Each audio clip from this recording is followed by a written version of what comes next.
So thank you all very much for coming along. I think this is the 10th or is it the 9th? I can't remember. Futures of Design Education meetup. Today we are really lucky. We've got Adolfo Ruiz who's joining us. I'll let you introduce yourself a little bit later, Adolfo. But I know that today's talk is going to be quite an interest. I'm really looking forward to hearing this one. I think some of Adolfo's situated practice here is going to be of particular interest, I think, to colleagues, given some of the conversations we've had in the past. Just before we get into that, though, just to let you quickly know, we are planning the next series, the sort of 2022 series of Futures. I think the sense is that people find that these are quite useful. They're quite interesting to meet up or to listen to some ideas that are emerging. In January, we have, I think it's Yashar Kadir, who will be talking, Yashar Kardar, my apologies, who will be talking about design literacy, looking at this from a particular perspective. Yashar recently chaired one of the Design Futures tracks at the last Learn by Design conference. So again, it could be another interesting conversation. And we've also been talking as a group recently about some of the interesting speakers that we'd like to hear in the next year. So as always, if anybody has anybody that they'd particularly like to hear in conversation or have a conversation with, then please let us know and we'll see if we can arrange something. But anyway, that's not what you're here for. You're here to hear Adolfo. So I think without further ado, Adolfo, I'll just hand over to you. Please feel free to introduce yourself and do your thing. All right. Thank you very much, Derek. So maybe I'll start off. Just want to make sure I'm just going to share my screen here. Go to the browser. Okay, and I assume everyone can see that. And all of a sudden, everything looks different on my screen. I assume that you can hear me too. Okay. Yep, we can indeed. Yep, thank you, Adolfo. Yep, go for it. Okay, sounds good. Well, I'd like to just start off by saying thank you to Leslie Ann and Derek for this invitation. Great to be here. Really looking forward to this. And I've got a couple of, I've got almost like 2 introductions before I get into the main core part of my presentation. And I've actually got a little exercise to begin things. So it's very straightforward. Before I introduce myself and describe what I'm going to be sharing today, I wanted to begin with a very brief exercise that everyone can participate in from wherever you may find yourself. It doesn't require any hands-on work or drawing or moving around, so it's pretty straightforward. I'd like everyone to just sit back for a moment, or if you're standing, you can remain standing, and you can close your eyes for this, or at least look away from your screen. And I'd like you to think about a place you feel connected to. Ideally, a place you lived in for an extended period of time, perhaps the place where you spent your formative years. This could be the city or region where you currently live, or it could be another city or another country. Perhaps you feel an attachment to a home you are currently far away from. And wherever this place may be, I'd like you to hold it in your thoughts for the next several seconds. And consider what makes this place meaningful to you. It may be the geography, the landscape that evokes memories, or perhaps there are built environments surrounded by natural environments that you can trace early memories and stories to. Parts of your own life story may be linked to this place. And I'd like you to now consider the knowledge that emerges from this place and how this shaped your identity, your way of thinking and knowing, your work as an educator or designer.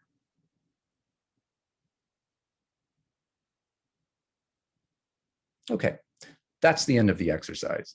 I'm going to move on now. Thanks for participating. It was pretty straightforward and simple. And I'll explain the reason for this front-end exercise at the end of my presentation.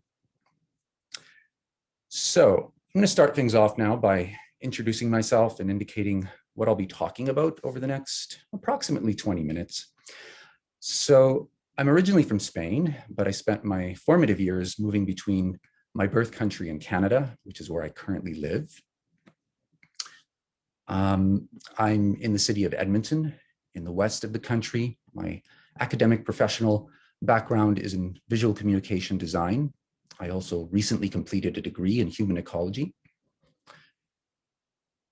And over the last decade, I slowly transitioned from industry design practice to community-based research, often involving time-based media production.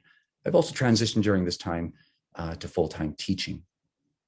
And I'm currently an assistant professor in the Bachelor of Design program at MacEwan University here in Edmonton, where I teach courses in design research as well as visual narrative. And as far as my community-based research is concerned, most of this work has taken place in Canada's north on Indigenous lands. Since 2012, I've had the honor of being part of an ongoing creative collaboration with elders, youth, educators, and other members of the Tlincho community. This is a self-governed Indigenous region in the Canadian subarctic.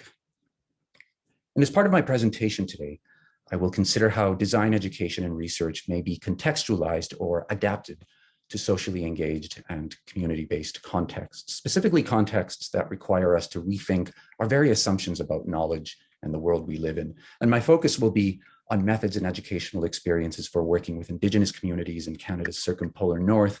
But I hope that you find some of what I talk about relevant, perhaps even applicable to your own context.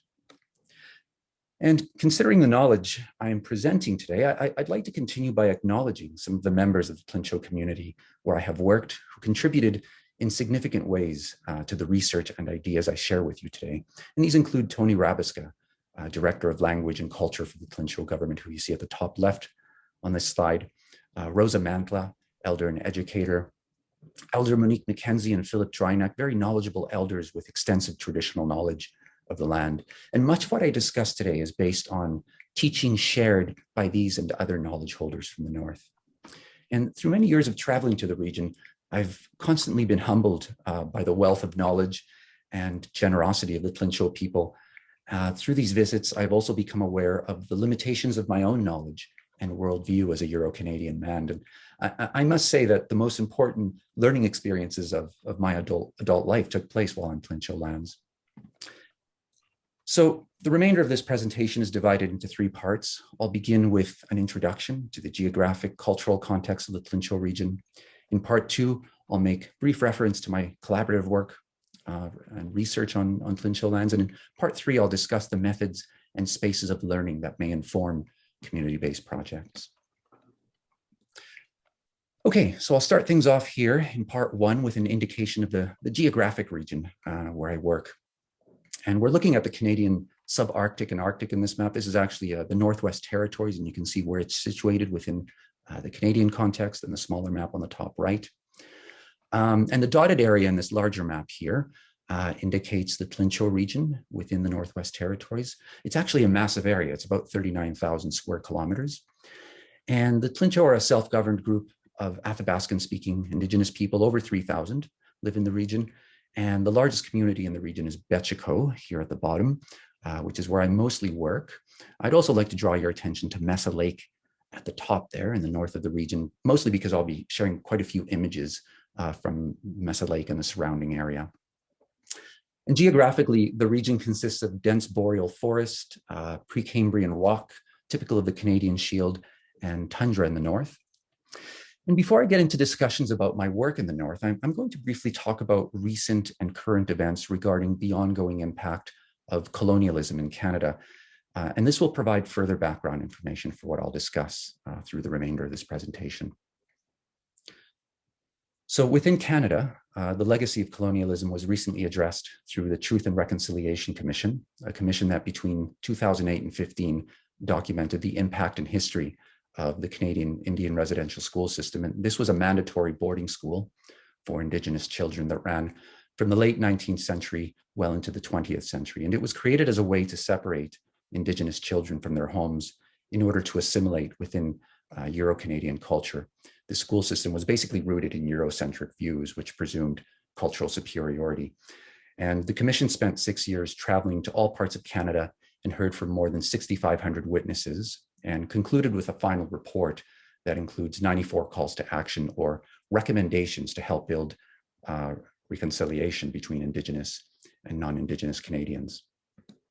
And I wanted to begin with this very brief reference to the Truth and Reconciliation Commission, because at the moment, faculty from post-secondary institutions in Canada, including design programs and including the one where I work at MacEwan University, are engaging in discussions about what it means to build reconciliation within universities.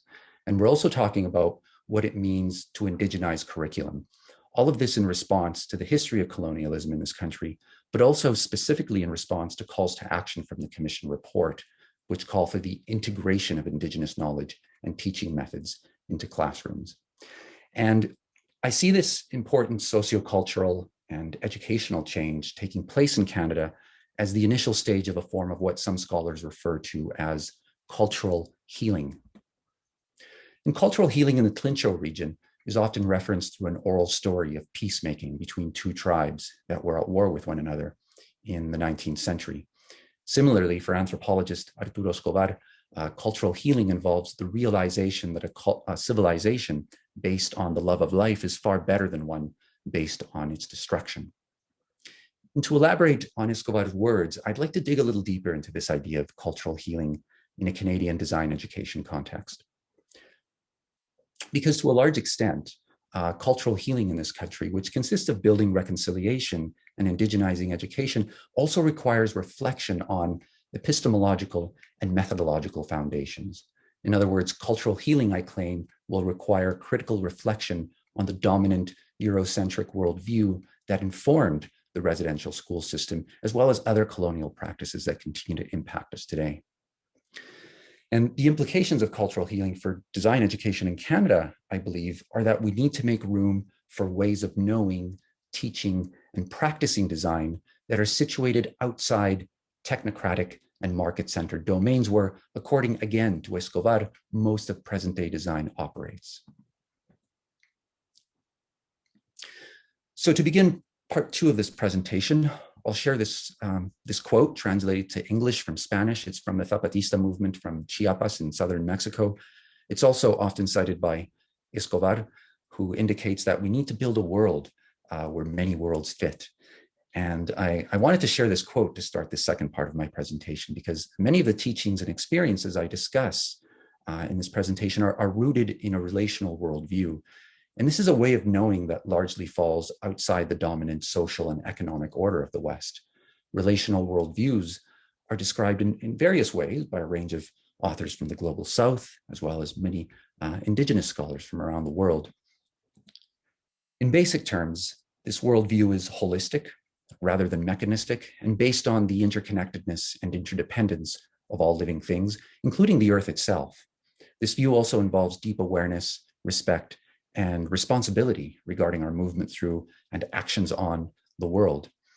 A relational worldview is unlike the vision of the world as a mechanical system, which, according to scientists Capra and Luisi, informs understandings of reality through much of the world in the present day. Classical epistemological and ontological assumptions in the West, according to the authors, are in part informed by Newtonian physics. Instead of interconnectedness, this classical perspective is atomistic, describing a world of individual objects moving in clockwork fashion through absolute space and absolute time, an empty homogeneous container, according to Capra and Luisi. Various Indigenous scholars, on the other hand, challenge this perspective. Rather than a world of individual objects with determinate properties, Cree author Sean Wilson notes that an object or thing is not as important as one's relationship to it. Reality, he writes, is relationships. And he further notes in his book, Research is Ceremony, that every individual thing that you see around you is really just a huge knot, a point where millions of relationships come together. These relationships come to you from the past, from the present, and from your future. This is what surrounds us and what forms us, our world, our cosmos, and our reality. In reading these words, I'm reminded that many Indigenous knowledge holders describe a world of interconnectedness in a way that Western science has only recently articulated, and mainly at the subatomic level. Physicist Karen Barad writes that the heart of the lesson of quantum physics is that we are part of that nature that we seek to understand. And going back now to the Tlincho region, the relational worldview in this part of the world is to a large extent conveyed through oral history. And in fact, most of my work with the Tlincho has involved the recontextualization and communication of regional oral history through animated film, collaborating since 2012 with elders, youth, and educators in an effort to visualize traditional stories through community-based film production.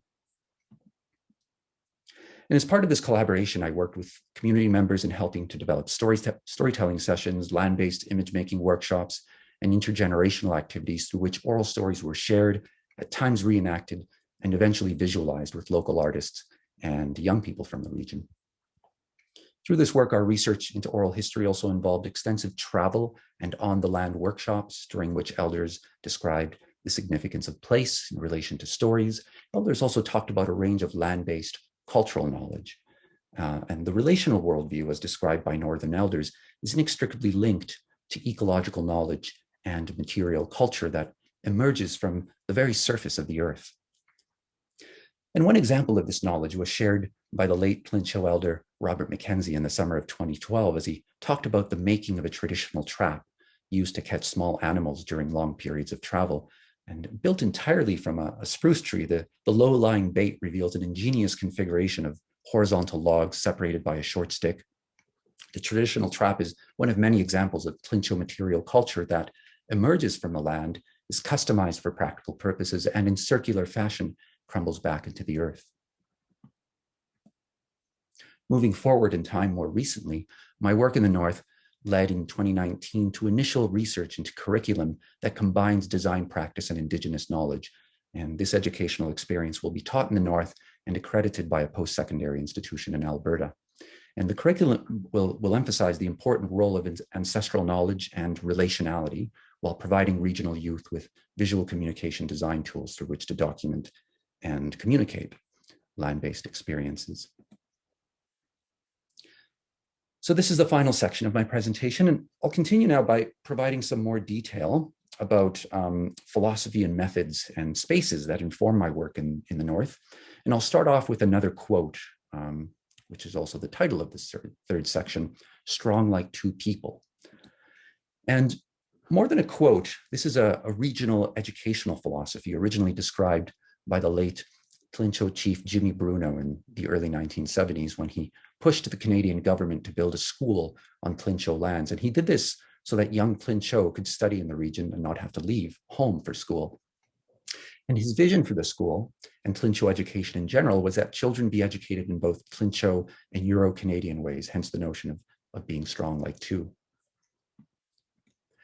And this hybridity of knowledge has been a core part of every project I've worked on with the Plincho. And in this final part of my presentation, I'd like to talk about how design practice and education can also be strong like two. In other words, I'll briefly consider how design practice and pedagogy can be adapted to a land-based context.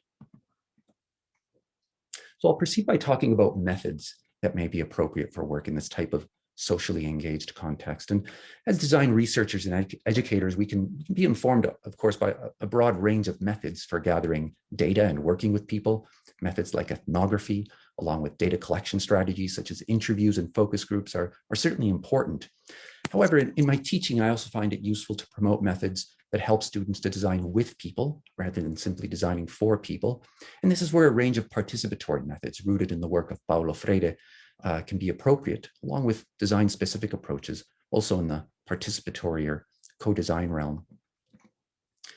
In my own experience of working in the North, however, I will often situate these approaches to data collection within a bigger methodological framework known as Indigenous research methods. And this method is rooted in the work of Maori scholar Linda Tahiwai Smith, with important contributions as well by Sean Wilson, who I quoted earlier, and other scholars. And the method provides an ethical, epistemological, and even ontological foundation for community-based research and work. And relationships are often described as a key part of this method. And applying this method involves an understanding or appreciation of a relational worldview and consideration of how our connection to land, to ancestors and other people may be worked into and strengthened through the projects we develop. Understood on an interpersonal level, building relationships with members of a community is also a core part of this type of work. And finally, through this method, it's expected that researchers will aim to bring about some kind of positive change for members of a community. What I'm going to do now is conclude by talking about spaces where positive change can take place in a land-based context, while contrasting and comparing with the studio space where much of post-secondary design education happens.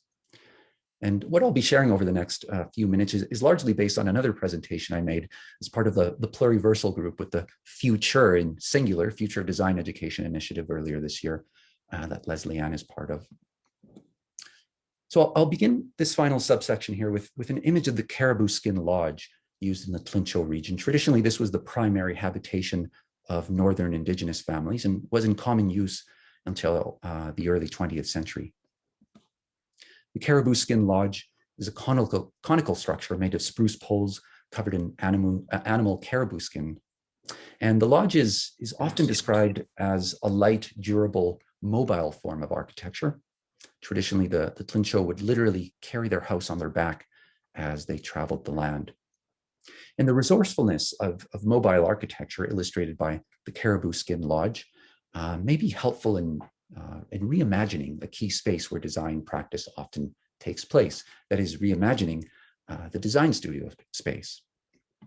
So can the design studio be reimagined as a flexible, mobile space? Can we, in other words, conceive of the design studio or design classroom as something beyond a fixed enclosed space within a university? Could we think of it as something akin to the Caribou Skin Lodge, a mobile shape-shifting space that travels and adapts to different community contexts, while addressing needs beyond the walls of the university? Situating the academic design studio in places that do not have access to university design training, or in communities where students may learn, exchange knowledge, and/or co-create with people, offers new possibilities for the very dynamics of learning and practicing design, where respectful behavior, cultural protocol, relationship building may become as vital as the craft of sketching and prototyping. In such a context is inextricably linked to knowledge of place. And to conclude, I'd like to make reference to the exercise that began today's presentation, where we thought about a place we're connected to. And the reason I started with this exercise is because the methods and worldview that I discussed today involve and often begin with reflexivity and an acknowledgement of the places and relationships that shape our way of knowing and being in the world. And whether these places and relationships are in the global north, global south, urban center, or rural community, the point is that articulating these relationships helps to counter a detached and objectifying way of knowing, what Arturo Escobar refers to as a modernist epistemology. And being mindful of the people and places that shape our worldview while exchanging such knowledge with others can also be a starting point for ways of teaching and practicing design that builds self-awareness of both our strengths and limitations, while potentially fostering curiosity and appreciation for diversity of worldviews. So thank you very much. Really enjoyed presenting. And I have no idea what kind of a discussion will emerge now. I'm open to any kind of discussion, of course. If nothing comes to mind, I've got some questions lined up that we can certainly talk about that I'd be happy to engage in a conversation about. One of them is, would discussions of worldview or epistemology be relevant or meaningful within your teaching context? Another one is, how can traditional knowledge inform the future of design education? Then we also have, what research methods are appropriate for community-based engagement in your geographic cultural context? And finally, just to reiterate what I mentioned a few minutes ago, can the design studio be reimagined as a flexible mobile space outside the university? And perhaps some of you already have experience recontextualizing a design studio outside the university. So thank you again. Yeah. Thank you so much, Adolfo. That was really, really, really interesting. And thanks so much for the provocative questions as well. So yeah, a round of applause for Adolfo. As always, it was absolutely fun. Adolfo, could I ask a really huge favor? Would it be possible to quickly sort of copy and paste those questions into the chat? Certainly. That way we can maybe refer back to them, or you can share screen if you wanted to return to them. I know certainly that last question was definitely one that occurred to me. Sorry, carry on. Yeah, no, I'll do that right away. Cool. Awesome. Sorry, I just need to get to a different window to do that. So just give me a few seconds here. No problem at all. And I think while Adolfo is doing that, please feel free to have a think about both what Adolfo has presented. If there's any questions about the actual work itself, the methods, the approaches, lessons learned, maybe you've got some curious questions about what happened with the context, then please feel free to ask We're relatively informal here, so please feel free to either post a question in the chat if you want, or turn your camera on, or leave it off, and just ask your question. It's no problem at all. I'm not wanting to necessarily start with any particular question, but certainly there was definitely a couple in that last list that you raised, Adolfo, that definitely crossed my mind even before you came to them.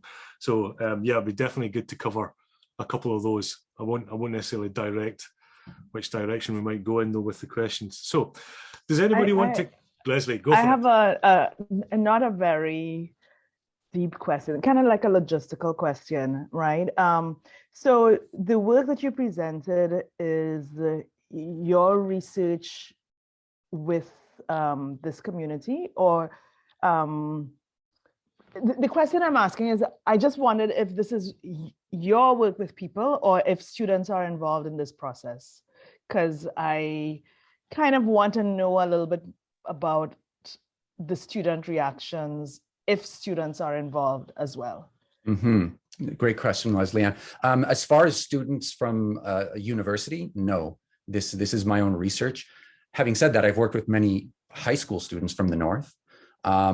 So there were students, but not university students. And I've worked with actually students in the high school art class in Mexico, quite a bit actually in previous projects. So the future curriculum that I'm currently working on, which I briefly mentioned, which combines Indigenous knowledge with design practice, is eventually, but this is kind of very long term, because right now we're just trying to get it off the ground, and hopefully, well, who knows what's going to happen with the pandemic. But if eventually we manage to travel to the North again and get this curriculum off the ground, eventually we would like actually to make it a course that we could deliver through the university, where university students would actually be involved in the North and even interacting with elders and other knowledge holders. But again, that's the long-term vision. I think that's quite an important, well, I'm not going to say inversion. I mean, I think we have come across a few examples, even in the Futures of Design Education series, of, existing students going to the land or going to a place or a context or a culture and then getting something from that and going back again. This is an interesting, different perspective on that. I think that's quite important. I mean, I take it, do you see that, or how do you see those kind of big relationships between maybe the traditional institution, educational institution, and the contextualized educational space? Maybe this is preempting the where should education take place question. I don't know. I don't mean to do that. I mean, how do you see those two relationships? I presume you need to be very careful and sensitive towards how those relationships work, because, these are not necessarily evenly distributed in terms of quite a few factors. But is this something you would like me to respond to, or is it just open to anyone? Yeah, it was just a kind of open kind of question. Yeah, to yourself first, Adolfo, but if anybody else wanted to build on that as well, or ask on that as well, yeah.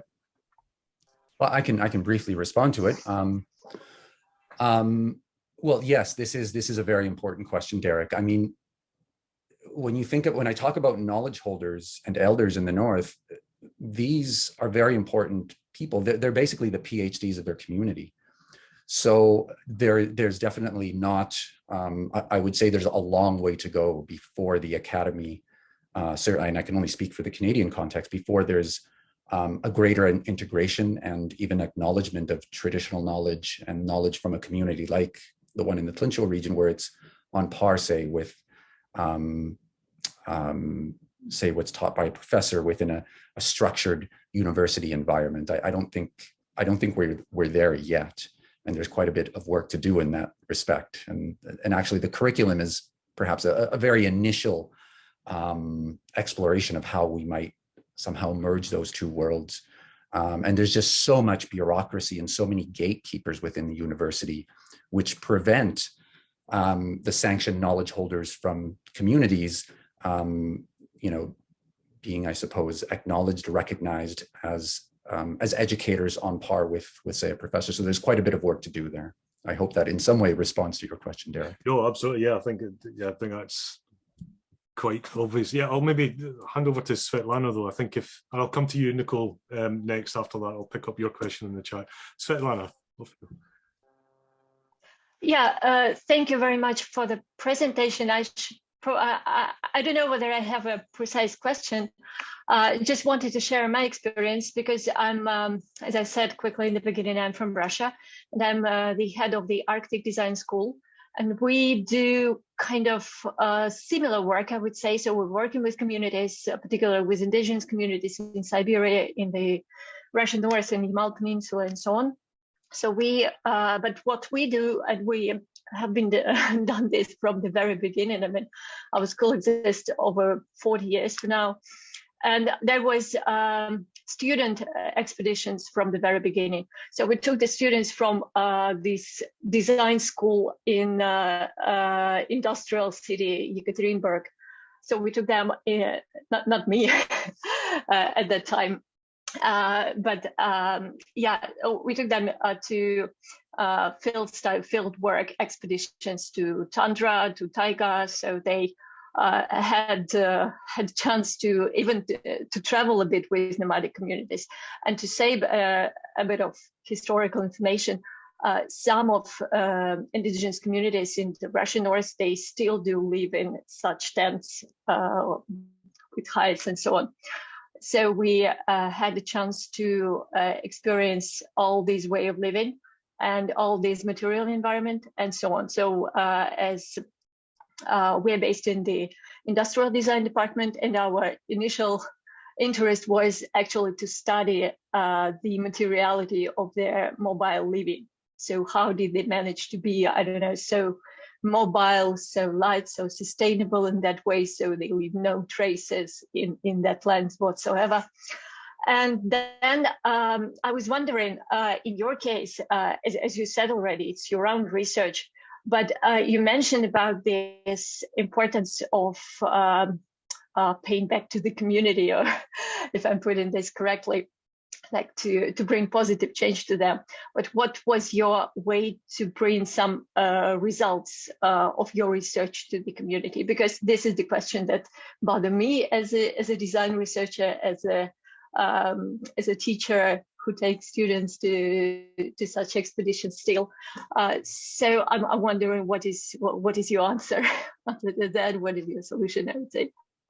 Thank you very much, Svetlana. That was great. It sounds like you've had some very rich experiences in the Russian context. And yeah, I'd be curious just outside even this meeting just to hear more about this. So thanks for sharing.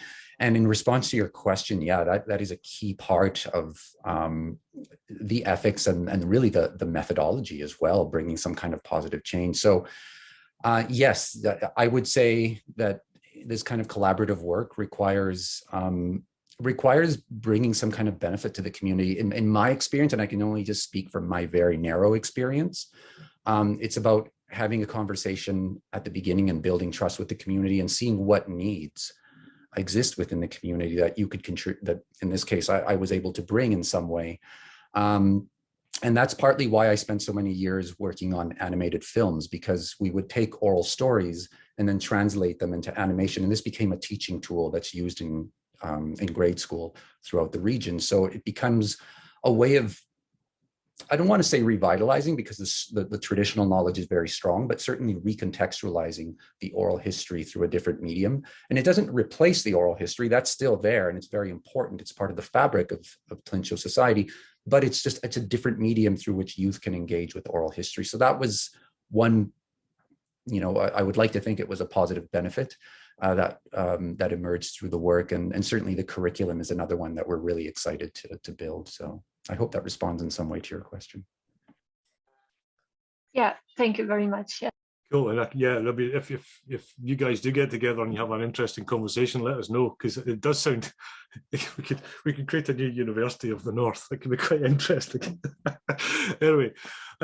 Nicole, I thought your question in the chat a wee while back was really quite interesting on the word knowing or the word knowledge. Do you want to talk to that? It is very interesting. So the place I mentioned, it was very clear in my head. It's very far away from where I am at the moment. So, very special connections. But once you came to this, so what knowledge does this place hold? I was like, And I'm used to this question, so it's not, and that's the interesting thing. So what words do you use or avoid working, with communities, especially Indigenous communities, and also did you learn the language? Did you try to, or how do you do this?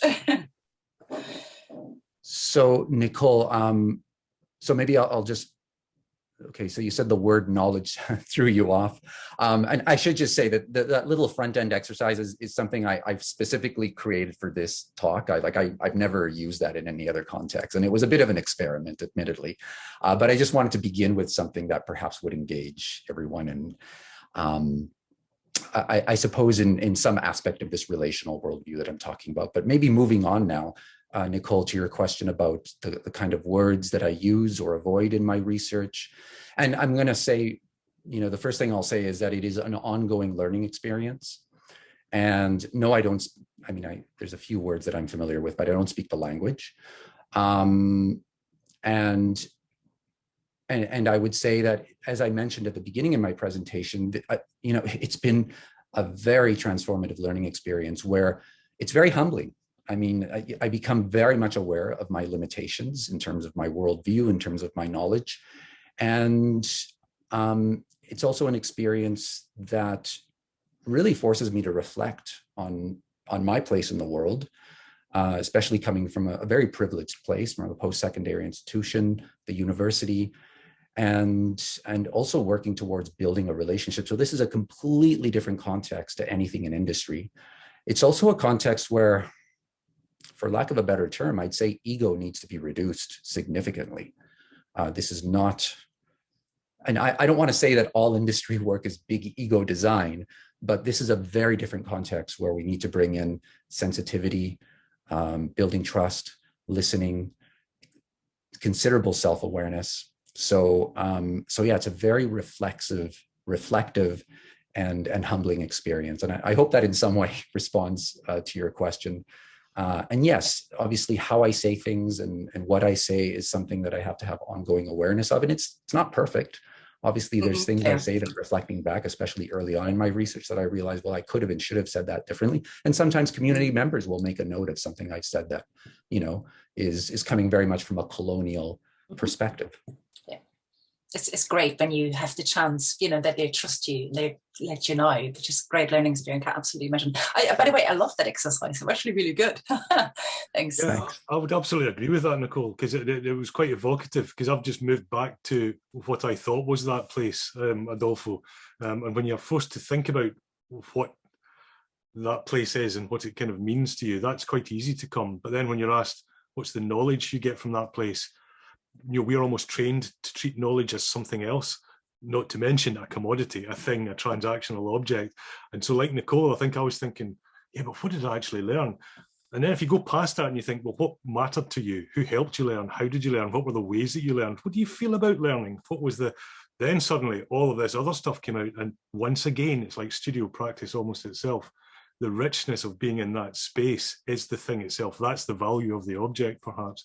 So it's interesting that even your presumption about what knowledge is. Sorry, anyway, there were loads of people waiting. We've never had such a queue for questions, by the way, ever in the history of Futures. So you're doing really well here, Adolfo. Randy, I'm going to come to you if you're still there and still okay to. Hi, go for it, Randy. Yeah, sure. Thank you. Yeah, it's a very interesting work. And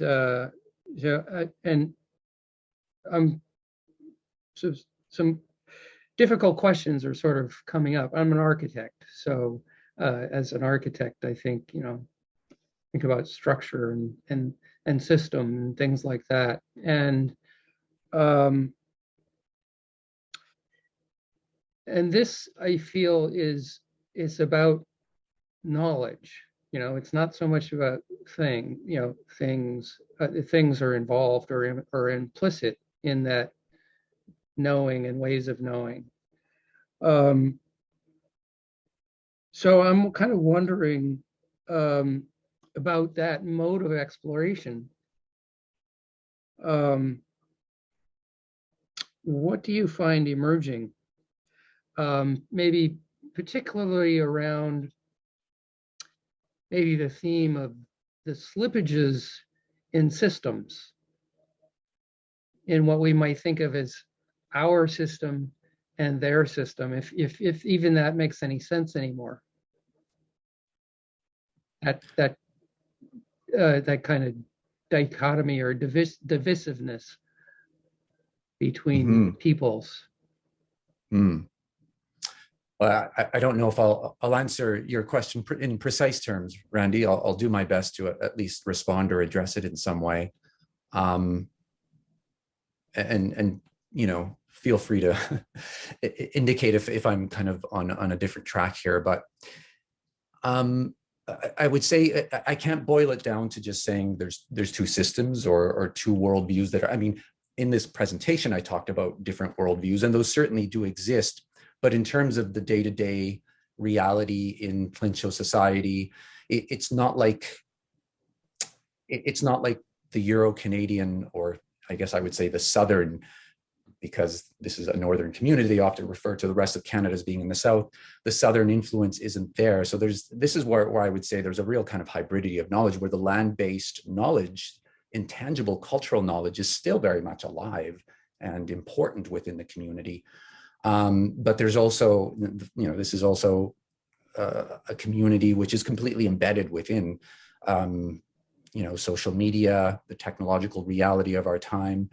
So, and this is partly where I think the community was open to me working with them. How intangible cultural knowledge can be recontextualized and revitalized using contemporary tools was something that the community was interested in. And it's this interaction between ways of knowing, which I think is very interesting. It's a really fascinating space, actually, where that overlap happens. I hope that in some way responds to your question, Randy. Maybe you were getting at something slightly different. Let me know. No. This is, you know, it's a novel situation, and I think, you know, one doesn't know what to expect. And so I think there's sort of returning to this theme of the mode of exploration. It sounds like there's sort of a mutual embrace of this technology, or some kinds of technology, and there's sort of a mutual curiosity there, and so it's just the idea of knowledge is kind of ineffable, and you know, thinking about that as a material. How do you struggle with that, and how do you find the people you're working with struggle with it? We commonly use this, media to communicate, and I think we're doing it here. We're kind of struggling to find the words, and so what is that like?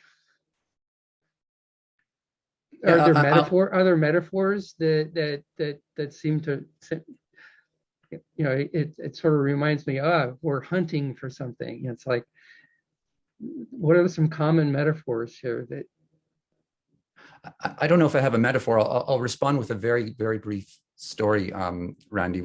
There are certain assumptions that I came in with, and I still make sometimes, certainly as a Euro-Canadian, coming into the community, certain assumptions about knowledge and perhaps what the community might consider important, which I was completely off regarding. And for instance, when we completed our first film, an animated story based on an oral story, traditional oral story from the community, I assumed that there would be concerns that, communicating this story through a new medium, time-based media, animation, would be a problem.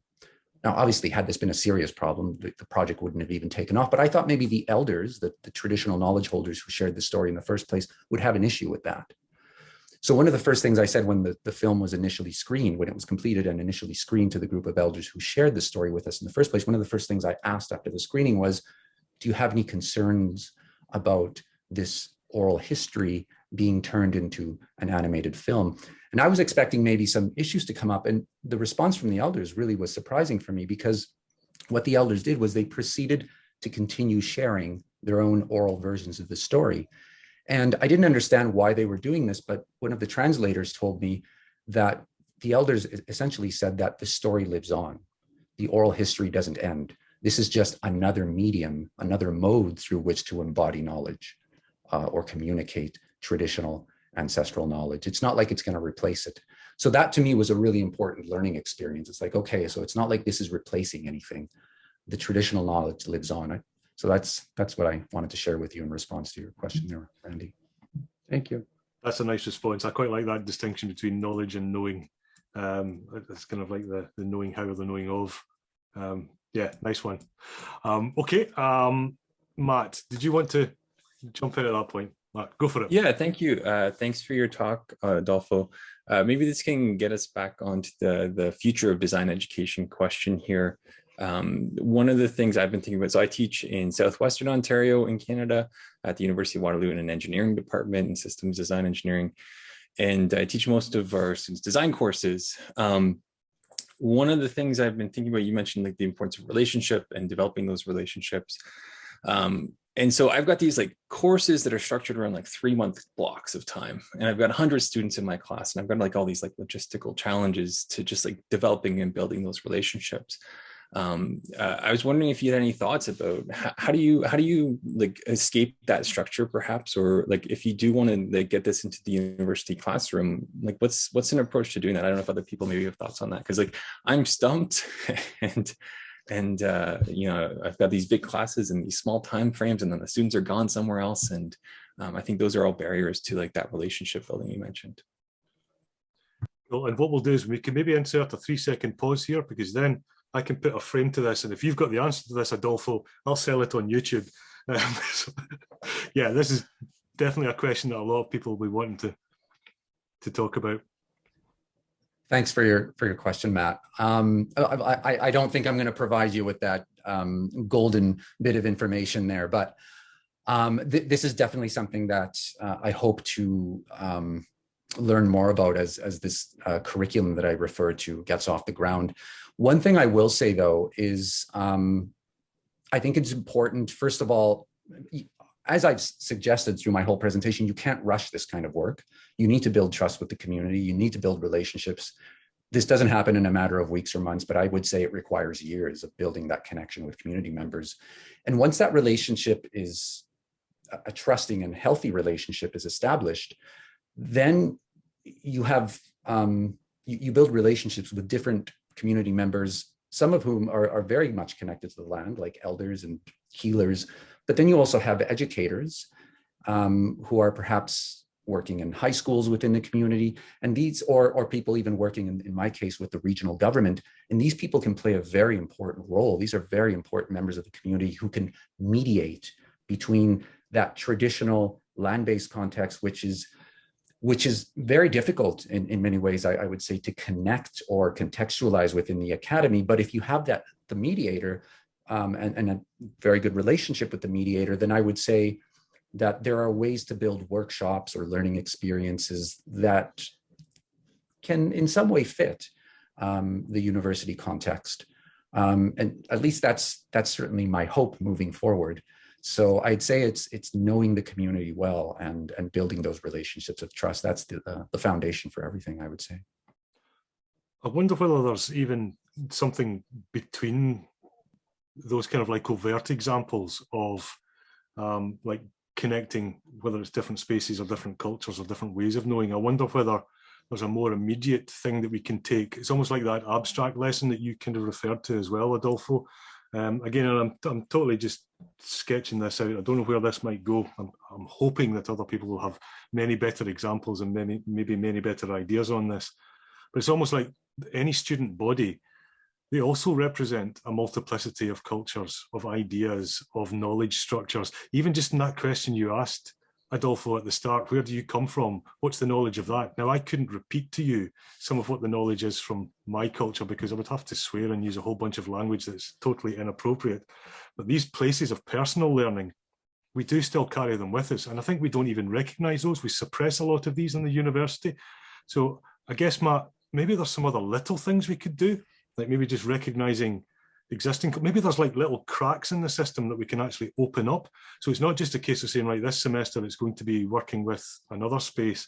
There's maybe already a whole bunch of existing. This to me is the obsession I've got just now with the, I suppose, the difference between future and futures, and that phrase that you used, Escobar's phrase.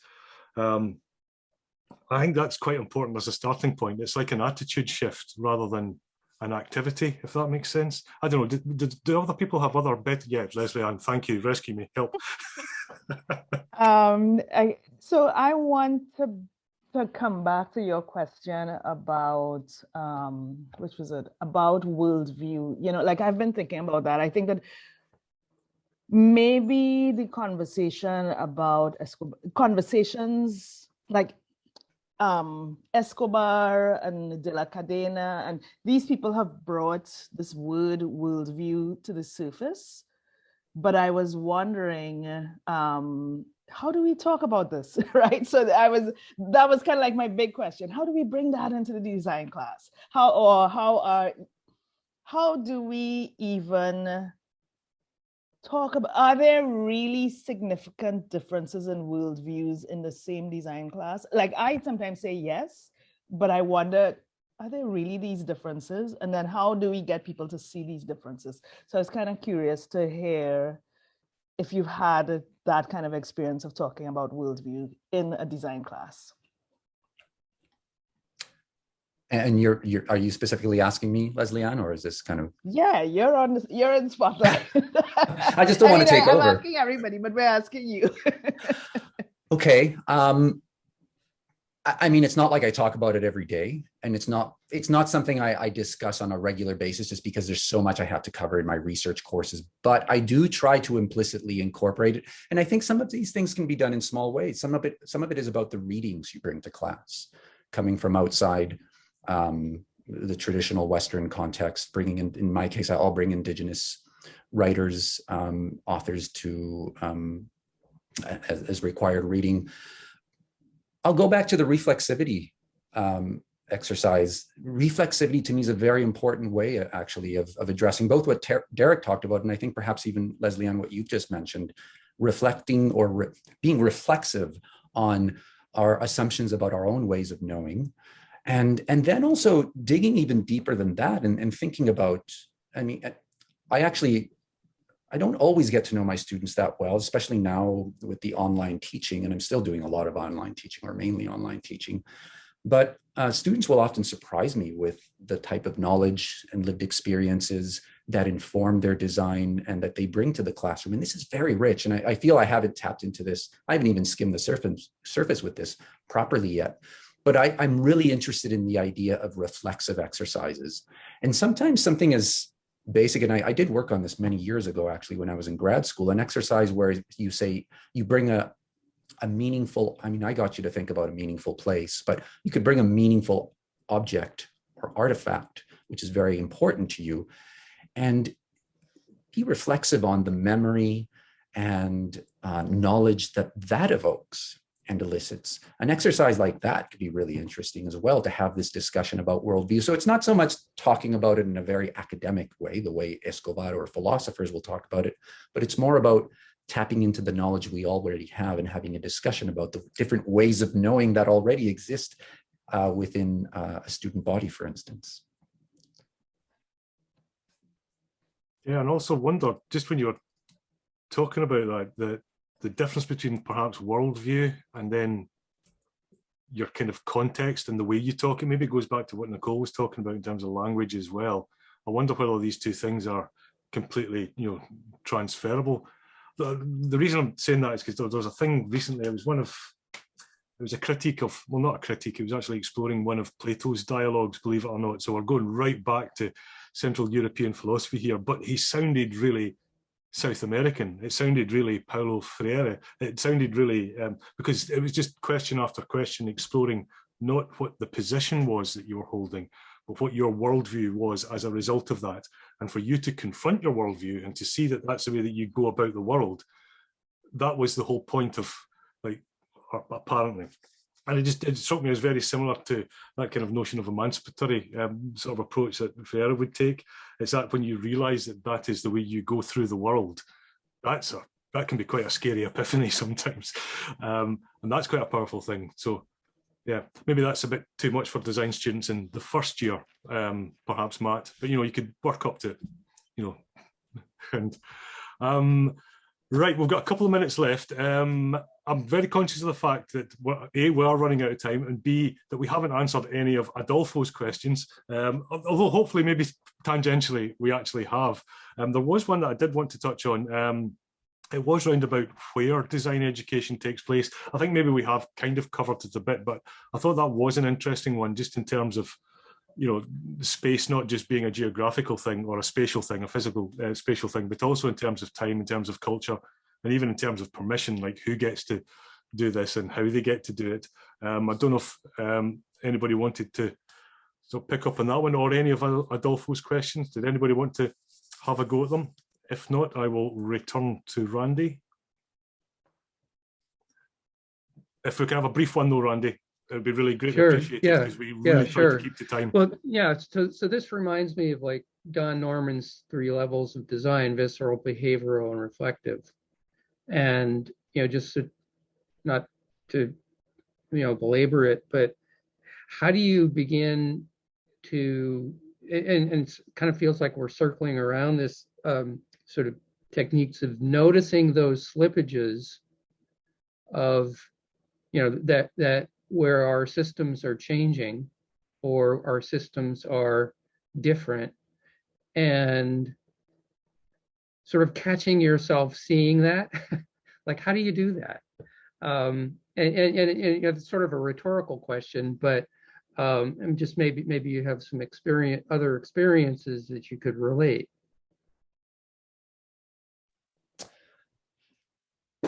Okay, well, I don't know if I have a concrete response to your very interesting question, Randy.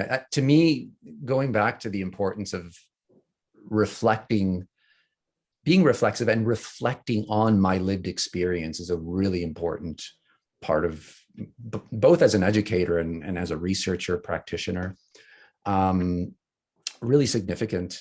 I mean, I'm going to enter a slightly different territory here, but I think, and maybe this doesn't fully respond to your question, but I think even practices that build self-awareness, like meditation, can be really helpful in keeping us grounded amongst the flux of activity and extreme change that we're living through at this moment. So there are certainly healthy habits, and this is kind of going into slightly different territory outside design, but I think there's important things that we can do as educators, as designers, that help to bring some kind of coherence amongst all the chaos. Excellent. Coherence amongst chaos. That sounds like a fantastic way to end the session. I think I would totally just finally agree on that one. I think it's methods of reflection, or those ways of like interrupting your own existing thought patterns. I mean, it would be interesting to hear if anybody does have any other ideas on that specifically. Like, instead of maybe asking what's the place that you maybe remember, but what's the last time you genuinely felt that maybe you didn't either know yourself or that a shift in knowledge had to take place in order to respond to something. I think most of us can answer that, and it's not necessarily in the traditional places that you come across. Anyway, I'm rambling now. Adolfo, I'm just going to thank you on behalf of everybody. That was absolutely fantastic, a really interesting discussion. I'm so sorry we didn't properly get to answer your questions. We can maybe follow up maybe on some of the forums or in some of the other spaces on those questions. Thank you so much for that. A really interesting presentation and a fantastic discussion. Thank you so much, Adolfo. Brilliant. My pleasure, and thank you everyone for the very thought-provoking questions. It was wonderful to be here. Wish we were in a real space talking and we could talk for many more hours, but anyway, that's life now. Definitely, no, absolutely. So just a quick final reminder, the 21st of January, that's Yashar Karder. He's going to be, as I say, talking about design expertise and trying to unwind it, looking at the boundaries of when design expertise becomes some other kind of expertise. So could be another interesting conversation. It'd be great to see a few of you there. But in the meantime, Adolfo, once again, thank you so much for that. Really appreciated. Thank you.